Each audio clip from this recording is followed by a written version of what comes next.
So it's a weekend आणि आम्ही निघालो होतो कॅम्पिंगला. सो इथे समर्समध्ये कॅम्पिंगला जाणं हे खूप कॉमन आहे, कारण का एकदा का विंटर चालू झाला की कॅम्पिंग साइट्स बंद असतात आणि 1.5 ते 2 तासाच्या अंतरावर सुद्धा इथे कॅम्पिंग साइट्स ऍक्सेसेबल आहेत. ही आहे आमची कॅम्पिंग साइट आणि इथे पोहोचल्यानंतर आम्ही सगळे मिळून टेंट लावायला सुरुवात केली.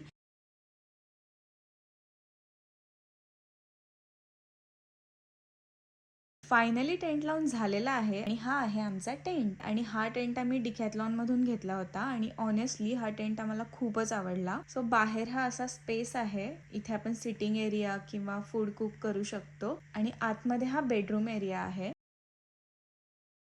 त्यानंतर मग आम्ही सगळ्यांनी बसलो, गप्पा मारल्या आणि फूड एन्जॉय केलं.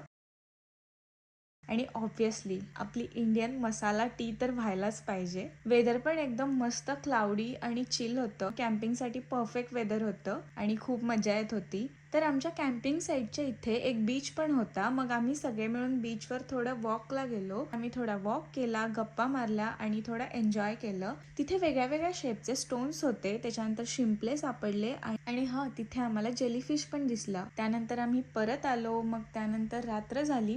मग आम्ही परत थोडं फूड एन्जॉय केलं, थोड्या गप्पा मारल्या आणि मग असा आमचा कॅम्पिंगचा डे संपला. तर ओव्हरऑल खूपच छान एक्सपिरियन्स होता, आम्हाला खूप मजा आली. तर असं होतं आमचं छोटंसं कॅम्पिंग ॲडव्हेंचर.